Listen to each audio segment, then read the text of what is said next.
Hello everyone, मेरा नाम है गोपाल सोमानी और आज के इस वीडियो में हम वैल्यूएशन गुडविल का देखेंगे कि कौन कौन से मेथड है to calculate valuation of goodwill. हम पहले वीडियोस में देख चुके हैं कि हमें फ्यूचर मेंटेनेबल प्रॉफिट कैसे कैलकुलेट करना है, कैपिटल एम्प्लॉयड कैसे कैलकुलेट करनी है और बाकी चीजें एवरेज प्रॉफिट और सुपर प्रॉफिट कैसे कैलकुलेट करना है वो हम देख चुके हैं। ठीक है, आज हम देखेंगे कि मेथड क्या क्या होते हैं वैल्यूएशन ऑफ गुडविल के।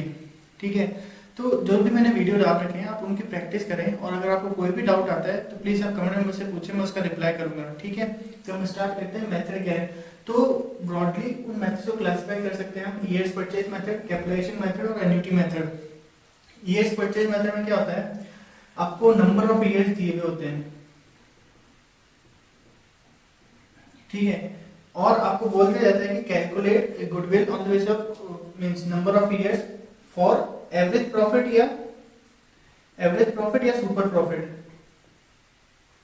किसी के भी बेसिस पे आपको क्वेश्चन में दिया हुआ होगा कि किस बेसिस पे कैलकुलेट करना है,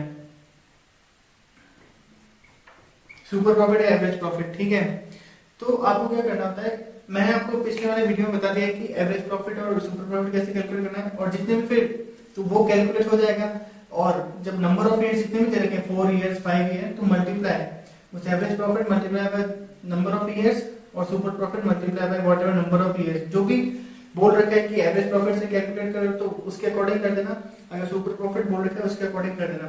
एक्चुअली लॉजिक क्या होता है उसका, हम क्या कैलकुलेट करते हैं कि मतलब एवरेज प्रॉफिट का मतलब क्या हुआ कि आगे आने वाले सालों में बिजनेस कितना अर्न करेगा एवरेज प्रॉफिट। ठीक है ना, तो फिर ये डिसाइड किया जाता है कि ओके आगे आने वाले कितने सालों तक अर्न करेगा, तो सपोज 4 सालों तक, तो इसलिए हम मल्टीप्लाई बाय 4 करते हैं। तो ये इस तरह से हम कैलकुलेट करते हैं। तो ये नंबर ऑफ ईयर्स क्वेश्चन में ऑलरेडी दिया हुआ होगा, तो जो भी हमें बोला है कि एवरेज प्रॉफिट का कैलकुलेट करना है तो average profit multiply bye those number of years, अगर सुपर प्रॉफिट का बोल रखा है तो super profit multiply bye those number of years. तो ये कैलकुलेट करने के बाद हमारी गुडविल आ जाएगी, जिस भी मेथड से बोला है उस मेथड से कर दें। ठीक है, तो ये हुआ ईयर्स परचेज। दूसरा मेथड होता है कैपिटलाइजेशन मेथड। कैपिटलाइजेशन में दोनों हो सकता है, एवरेज प्रॉफिट और सुपर प्रॉफिट। तो इस केस में क्या होता है, हमें एक नॉर्मल रेट ऑफ रिटर्न दे रखी होती है, generally normal rate of return दे रखी होती है। तो हमें क्या करना होता है, एवरेज प्रॉफिट, अगर एवरेज प्रॉफिट का सिनेरियो है तो हमें एवरेज प्रॉफिट केस, ओके, तो average profit divide by NRR, normal rate of return multiply by 100। ऐसा करने के बाद हमारी आ जाएगी नॉर्मल कैपिटल एम्प्लॉयड।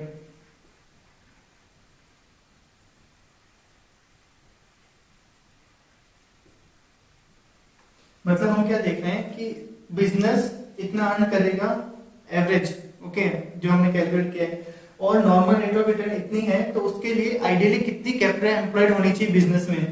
तो एवरेज प्रॉफिट इतना है, नॉर्मल रेट दे रखी है, तो उस अकॉर्डिंग हम कैलकुलेट करेंगे कि इस टाइप के बिजनेस के लिए इतनी कैपिटल एम्प्लॉयड होनी जरूरी है। फिर इस नॉर्मल कैपिटल एम्प्लॉयड में से हम घटा देंगे जो कि हमारे कैपिटल एम्प्लॉयड एक्चुअल है।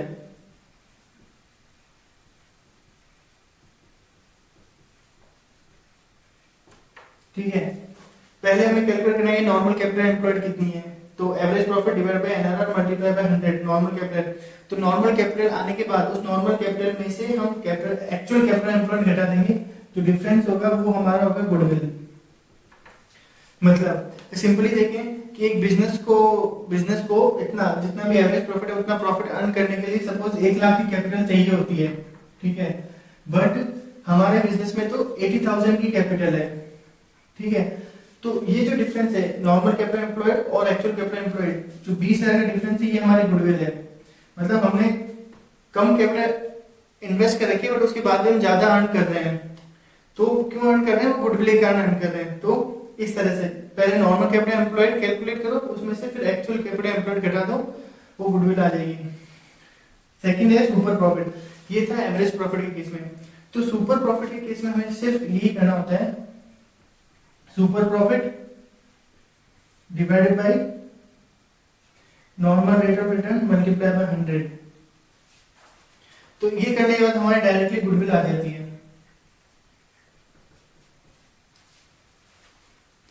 तो यहाँ हम देखिए, यहाँ हम किस अप्रोच से चल रहे हैं कि हमारा प्रॉफिट जितना था उसके लिए कैपिटल कितने चाहिए और हमारी कैपिटल कितनी है, ये हमारा इस तरह से हम देख रहे थे एवरेज प्रॉफिट में। या हम पहले ही देख रहे थे कि हम एक्सेसिव प्रॉफिट कितना अर्न करते हैं, क्योंकि जब सुपर प्रॉफिट की कैलकुलेशन का फॉर्मूला मैंने लास्ट वीडियो में बताया था, तो यहाँ से मतलब जो नॉर्मल प्रॉफिट है, मतलब एक्चुअल प्रॉफिट जितना हम अर्न कर रहे हैं माइनस नॉर्मल प्रॉफिट, तो हम कैलकुलेट करते हैं ऑलरेडी एक्सेसिव प्रॉफिट कितना अर्न कर रहे हैं और उसको कैपिटलाइज कर देते हैं, तो हमारी गुडविल आ जाती है। तो ये मेथड होता है कैपिटलाइजेशन मेथड, एवरेज और सुपर प्रॉफिट। तीसरा है एन्युटी मेथड।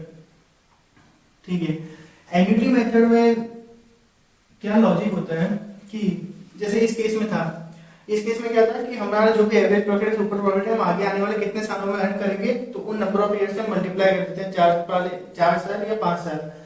तो अब क्या होता है, 4 साल या 5 साल रेट सेम नहीं रहती, इंटरेस्ट रेट चेंज होती रहती है, ठीक है ना।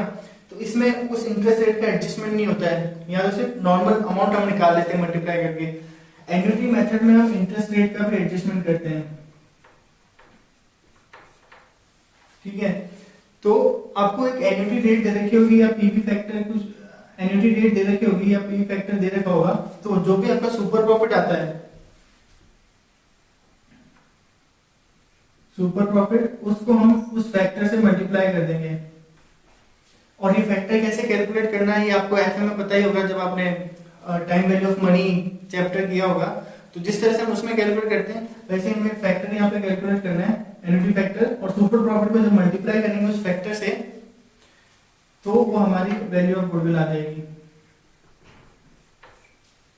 अगर क्वेश्चन में सुपर प्रॉफिट का बोला है तो सुपर प्रॉफिट से मल्टीप्लाई कर दो, अगर एवरेज प्रॉफिट का बोला है तो एवरेज प्रॉफिट से मल्टीप्लाई कर दो। तो ये अलग अलग 3 मेथड है हमारे गुडविल कैलकुलेट करने के लिए। तो मेथड बहुत ही इजी है, मेन है आप कैपिटल एम्प्लॉयड कैसे कैलकुलेट करते हो, एफएमपी कैलकुलेट करना, तो वो इसलिए वो मैंने डिटेल में बता रखा है। इसमें सिर्फ जस्ट फॉर्मूला को याद रखना और अप्लाई करना है, तो इसलिए मैं सिर्फ आपका यही बता रहा हूँ कि इसको कैसे कैलकुलेट करना है। ज्यादा क्वेश्चन में हम डिटेल में से डिस्कस नहीं करें क्योंकि बहुत ही इजी है। एफएमपी थोड़ा ट्रिकी होता है, कैसे कैलकुलेट करना है, कैपिटल एम्प्लॉयड कई बार ट्रिकी होता है, तो इसलिए उसके मैंने डिटेल वीडियो आप डाल रखे हैं। ओके, तो आपको कोई भी क्वेश्चन है, आपको कोई भी डाउट है तो प्लीज आप कमेंट्स में मुझे पूछें। और अगर आपको पसंद आ रहा है मेरे video, please like and subscribe करें। और मैं और भी वीडियोस डालूंगा, अकाउंटिंग स्टैंडर्ड्स की वीडियोस डालूंगा, और मैं प्लान कर रहा हूँ कि एफएम के भी मैं कुछ चैप्टर एक्सप्लेन करूंगा। तो आप प्लीज लाइक कीजिए और सब्सक्राइब कीजिए ताकि आपको अपडेट्स मिलते रहे। Thank you.